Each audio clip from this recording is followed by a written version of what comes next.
meeshaas ka soo ka keentaan yaa ilaahay idinkaga rajeynayaa waana u diyaarsan tihiin runtii ummadda Soomaaliyeed kulli meel kasta ay joogaanna waa idin sugayaan inaan magacii iyo sharafkii Soomaaliyeed lahaan jirtay idinka xulkii qaranka ah inaa meeshaasi aad calankii Soomaaliyeed ee buluuga ahaa kor u qaadaan oo aad uga guuleysataan hadduu ilaahay yiraahdo kooxda ka soo horjeeda si xaraga leh oo qurxoon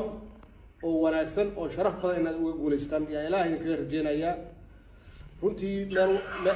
meel walba iyo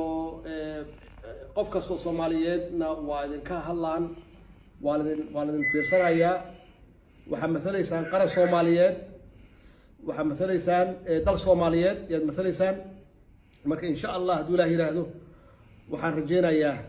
inaad halkaas guul ka keentaan hadduu ay yiraahdo waa mahadsantihiin yaa